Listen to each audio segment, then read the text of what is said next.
Christina and Courtney here from Shiforia. So we were just thinking about the topic of returning to work in the midst of a pandemic. And we actually had a pretty funny kind of conversation about it. And so we wanted to know what you all thought about it. Because we're both essential. I've not been essential since March of last year. I work in education. I'm essential. She's real essential. Like aficionado, essential. What was your experience like going back to work? So when it all first started last year, back in March, I took some time to where I was working at home for a couple of weeks. And when I got back to work, I was scared. Like, scared. Because I was in the confines of my home that I knew was clean. I knew the air was clean. I knew the surfaces were bleached. You know what I mean? With pure Clorox, right? And so when I got back to work, typically I get there with the chickens, you know what I mean? Like 6:30 in the morning. And I went back there and I got that Clorox. I was wiping everything down. I was like scrubbing the skin off of my hands. And we have to take the temperatures of the clients coming in. And I would just, my first couple of times I was shaky because I was scared. People was dropping dead left and right. God. So I was scared, right? But I mean, a month or two later, I ended up getting COVID. So my fears were like, they were sustained. If you were in a courtroom, it's sustained. Legitimate. It wasn't nothing that was irrational. Like, I'm getting this close to folks. Girl, you wasted away, honey. Like a pixie stick. Like, you remember those pieces? I got your little shorts. I got the COVID-19 last year back in June. It was for my birthday, and man, I did wither away. COVID came and like that. She was that. Like, got me together. Okay, I was stricken. I was stricken. Yeah. So now, education workers in Washington State, we are, getting closer to returning, and I cannot put into words how I feel about this. Are you scared? It's fear. It's also like being tired of working virtually. Are you? Yes. Some days yes, some days no. Mm-hmm. Right? I think work lives at work. And so then when it's home with you, sometimes it becomes a little tough to separate the two spaces. Mm-hmm.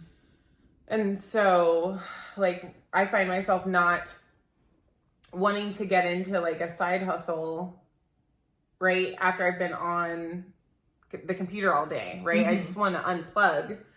But I think doing that at work and not being, like, virtual and on a screen all day, right? I go to work from 7 to 5. And then come home, and the rest of the evening is my time and my space. Yeah. But now that it's kind of, the two are blurred and merged, like, that's just one example of, like, where I'm finding myself kind of bleeding over from, like, work into home space. So I think also with the reality of catching COVID. You're worried about catching it? Listen. Because when that thing swoop in. I just think there's so much that's unknown about it, and because you never know if you'll be one of the ones that is fine or one of the ones that is in the hospital. Yeah. And I've recently lost a family member to COVID, and it's very real for you right now. What once was like on the TV screens and bodies in truck trailers and things like that, because the morgues were overflowing, is not so far away anymore. And so I just don't know where I stand. And then I honestly don't know where I stand with vaccination. Yeah. What are your thoughts, or I'm still waiting to see, child. I haven't gotten it yet. I'm kind of looking to see, and I was watching the news the other day, and I've seen that a lot of people have gotten that first dose.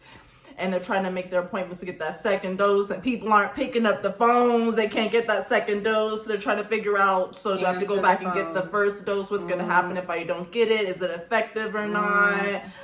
I see a lot of people are falling ill after they get the second dose, which they are predicting to be as such. And I know it happens with the flu vaccine, but it's just too much going on right now.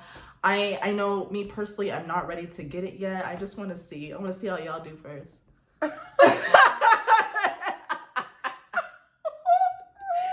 mean, it's the truth. For that. That's terrible. It's the truth. I kind of want to see how the rest of y'all do too. Y'all before too. I try it, but I wouldn't say that. Well, I'm being honest. But it's true. It's the truth. Some of y'all are waiting to see how everybody else fares too. Yeah, I really want to not have to be a guinea pig and find out the hard way. So I don't know. I usually am pretty opinionated and know where I stand on things. I hate gray areas. I like it to be black or white. It's right or it's wrong. To me, there's always an answer. And then when I get into spaces where there's not an answer, I don't like the uncomfortable. especially when we talk about dying. And then there's times when I think, like, am I being like overly cautious? Am I being irrational? I'll get on Instagram, I'll see people in these clubs and it's packed. And I was having a conversation earlier and I was saying why some people in other countries call Americans just so stupid, because we're the only ones packed in a club like sardines, like thousands and thousands of people didn't just die. Yeah. What? Like, we forgot that fast where we were a year ago. And y'all turning up. There was like, no food on the shelves. What are you doing? People were afraid. Like, People are dying. what is happening? I will never forget that. And I will never put anything past, you know, how you watch different movies about the end of the world. And listen, I don't put anything past mankind as far as what is, you know, what we have the ability to create and incite. And I feel like COVID brought all of those fiction and very like imagined storylines To life for me. And I know it's a virus, right? But who's to say that someone could not genetically like create the virus, something like this, or something virus. worse that turned humans into really, y'all, what I'm trying to say is zombies are not that far off for me. Like, they're not that far off for me. I know that it's a movie. How do we get to zombies? After COVID, I listen, the United States of America, they could not keep us safe from COVID. I'm just going to name what I'm really afraid of. I'm really afraid of the zombie apocalypse. And listen, Bird Box. Come on. Oh, loose here. Loose here. Who's to say? I'm just trying A year ago, would you have ever thought we in America, we'd be walking around with a mask? A worldwide pandemic? It is weird to go to the Albertsons or to the Walmart. The Albertsons or the Walmart. Who says that?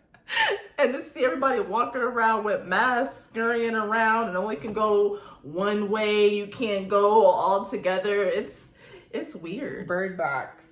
I'm telling y'all. But isn't in Bird Box they're randomly like hurting themselves? Like the shadows would come, they would be like wham, wham, like killing themselves. Who is to say that can't be engineered? Who's to say that? Who's to say that listen, if a genius was genius enough to think up the storyline, that's scary. Have you heard? Why do we not think it's possible? It probably is. Listen, I don't believe in aliens and all that kind of like stuff. You talking about, what do you mean? You're just talking about zombies roaming the earth. And you remember the other night we were talking and bath you were like, salts. Do you remember the bath salts? And they were eating people. Kooky.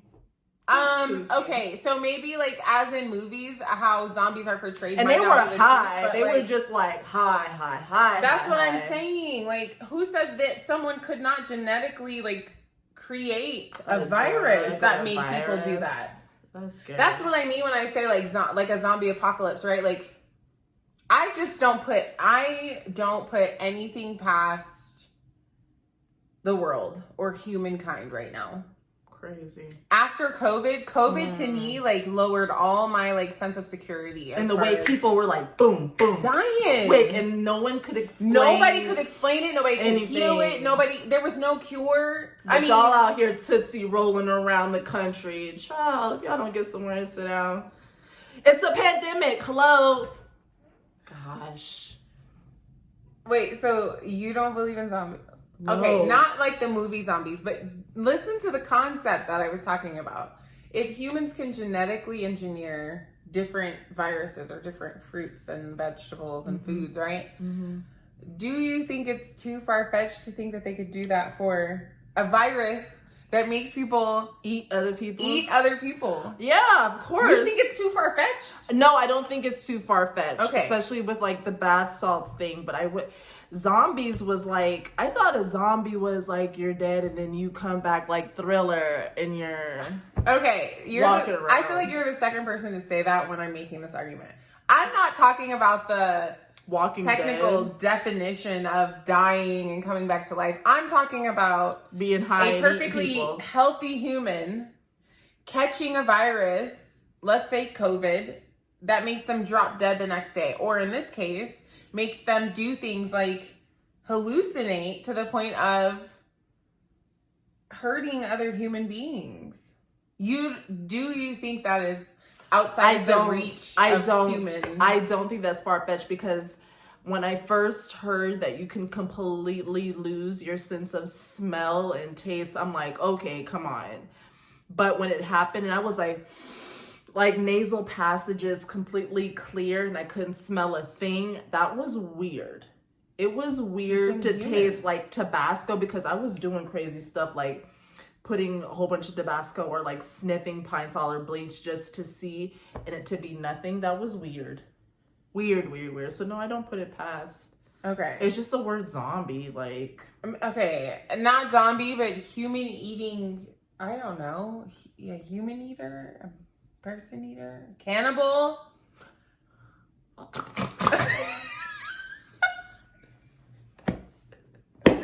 Well, hopefully, I hope it don't get that bad. I hope.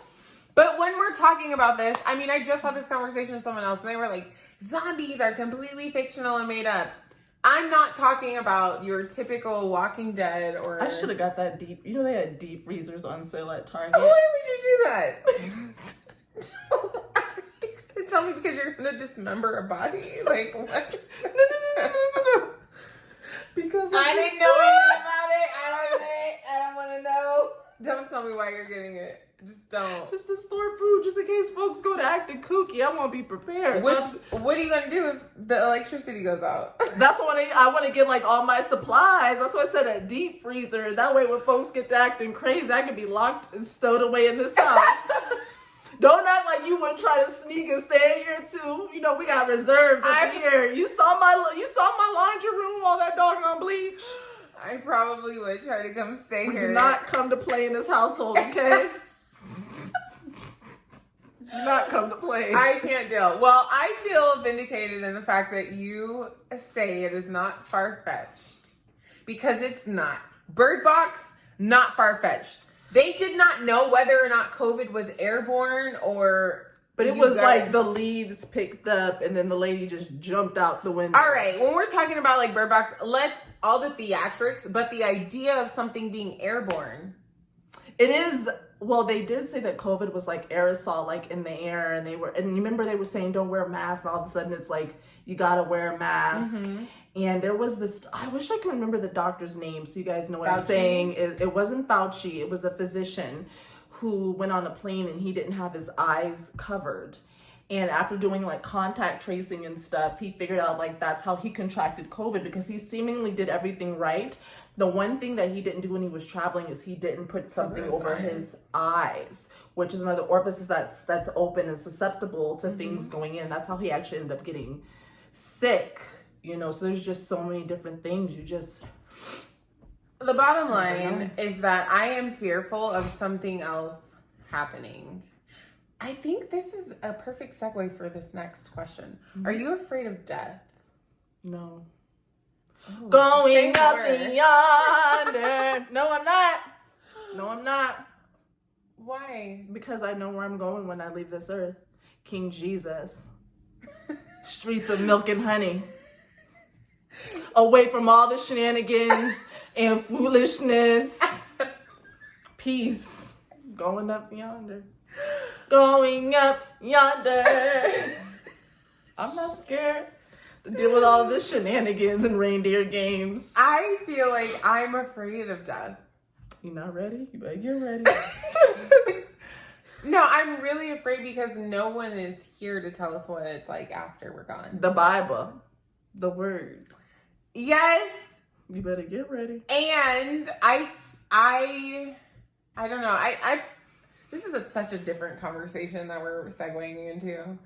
I know that as I've gotten older, I haven't stopped believing in Christianity or in Jesus. Mm-hmm. But some things I have started to wonder about. And life after death is one of them. I don't think so. I think I'm confident in my faith. And I know that if the rapture hasn't happened, I would go and I would rest until that day came. And I think that mostly comes from my Aunt Shirley. Remember my Aunt Shirley that passed? And she would always, and I remember spending the night with her. And then in the middle of the night, it would be like 2, 3 in the morning, where she would just start singing like loud, like just worship songs, right? And she would just say, I'm ready. She would say things like, I'm just excited to see, you know what I mean? It wasn't like a doom and gloom type of thing. It was like, what's to come after this earth is so much greater than what's going on now. So I'm secure in that. I'm secure in that. I mean, and I think just the fear of not knowing. Is that what you're trying to say? Like, just yeah, the not fear of knowing the unknown. But you're dead, so. You're dead and you don't know. And I don't want to be one that's on fire forever. But also, do we know that that's... Are you questioning your faith? Do you want... No, I wouldn't say questioning, but do you want to explore different? I feel as though I have... Gosh, I'm working on not saying I feel. I know for at least the past 1.5 years or 2, I've been questioning. Why?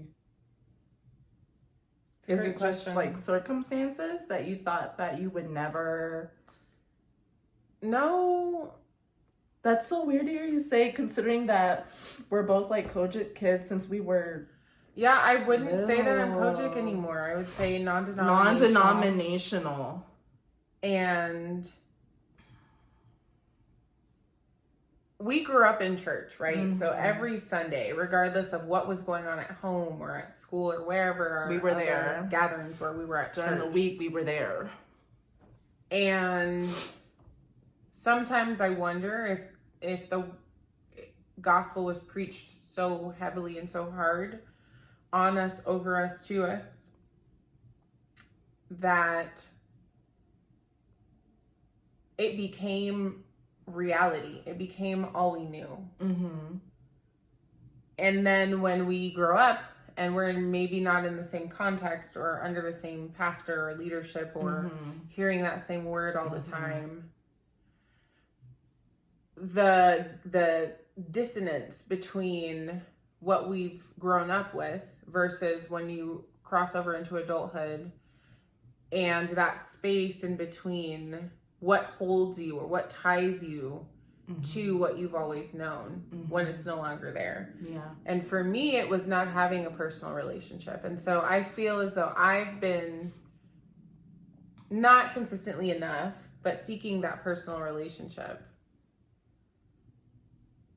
And I think that's what it's all about when it comes to your faith. It's for yourself and your personal relationship. And the reason why I think that I've steered away from that Kojic umbrella, not to offend any of our viewers or listeners, but I felt just the way sometimes it can come at you and it's more focused on the rules and the respects. Because I can remember we were 12, 13 years old and our little matching sets from like Lamont's or Gottschalk's or whatever, and putting a scarf over our legs for that little bit of kneecap that was showing. Yeah, we did have some cute outfits. Right, but that's what we were supposed to do. Yeah. Or wear this long jean skirt, or, oh, we got to go all the way back home because we can't go to church with pants on. But you're going to worship. What does it matter?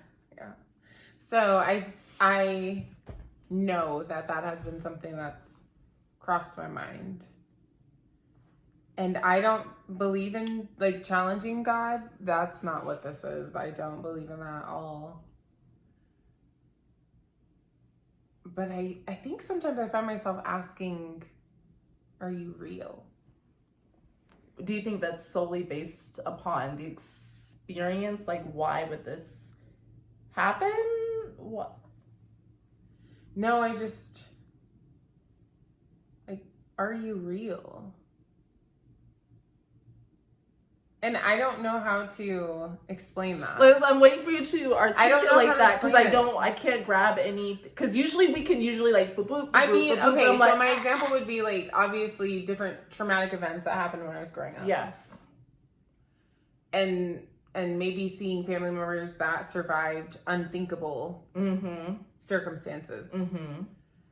And religion was the first thing I could slap on why that happened, why that person or those persons survived. And it was so heavy in our lives. Yeah. Too.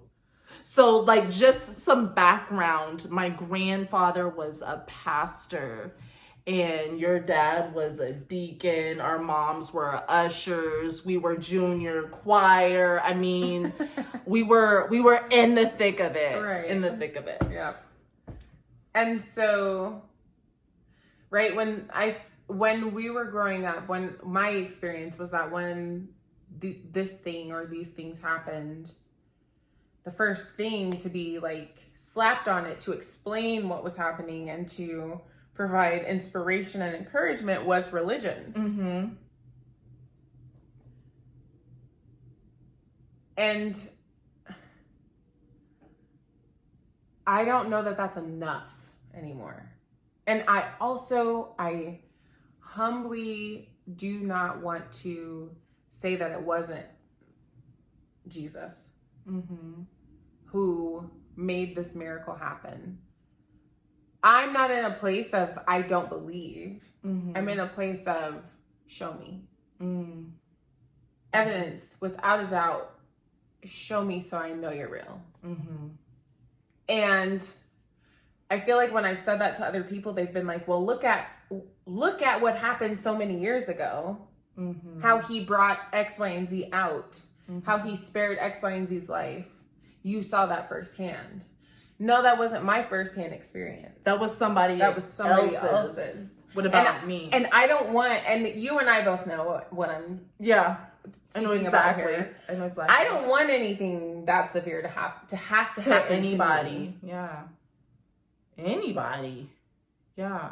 So when I talk about death or why does my faith have to be tested in this manner? Like, my God. Yeah. I get it. I definitely don't claim another higher power. I mean, the most I would go to say is like the universe, but who runs that, you know? I don't know.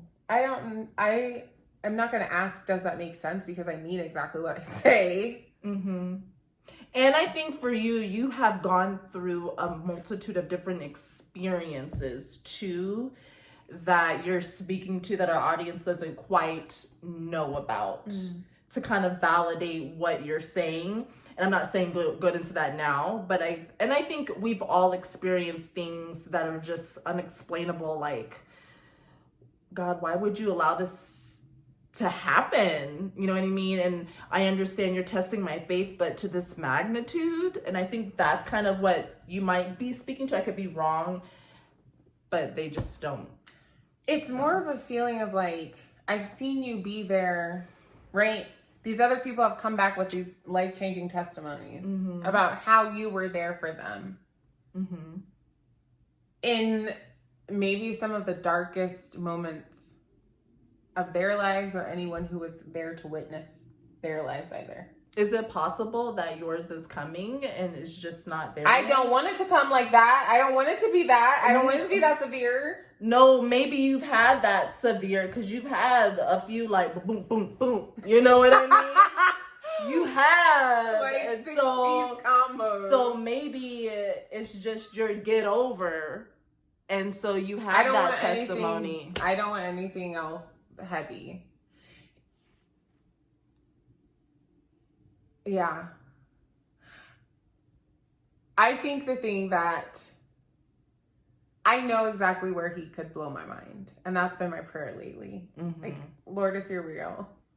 Yeah, you've just had a lot of blows, man. And some people is just, you can be the sweetest, most kindest, most purest person. And you sometimes just draw the short straw. You know what I mean? You get the unlucky hand. That's how I felt. And you get the that's what I meant with the boom, boom, boom. You get those blows that you didn't ask for. And so you're left in this weird space. And so I will say that's where I am now is, can I believe that the Lord will blow my mind when I feel like I've seen him do it for so many other people. And I've also encountered so many different, not fun and not good things. I've seen you blow other people's minds. Can you do it for me?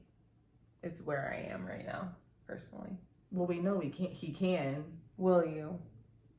Like, I am asking you to show up and show all the way out for me. All right now. And when the heavens get to ring-a-linging now, okay, now don't play with my God now. The thing get to shifting and moving now. Okay, now don't play with my God. Okay. So I don't want to be a fair weather. What do they call it? Fair weather saint or whatever they call it. I don't want to have fair weather faith. It is hard believing right now. Because you're just going through a lot right now. It's like you're in that quicksand. Remember the episode of 911? You're in that quicksand right now. I can't help out me for anything. Like, somebody. What more do you want from me? I know. That's not funny. That's so true. So, but you see, at the end of that episode, they snatched him right off.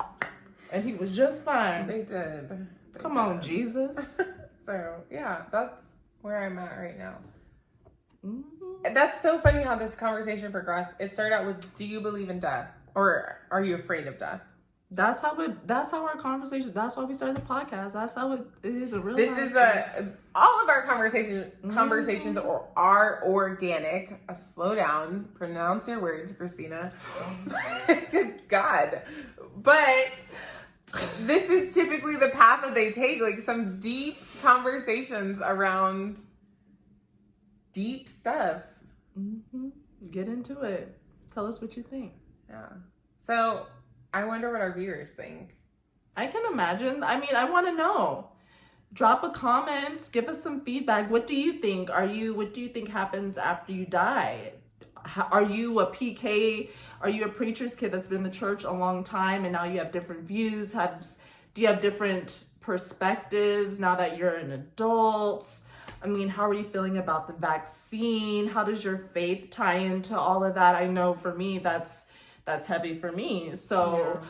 I'm interested in knowing different opinions, and I'm not the type of person, and I can only speak for me, that I don't get upset if you disagree with me, because I want to know, I want to learn. Maybe you're going to tell me something that I haven't considered. So yeah, let us know.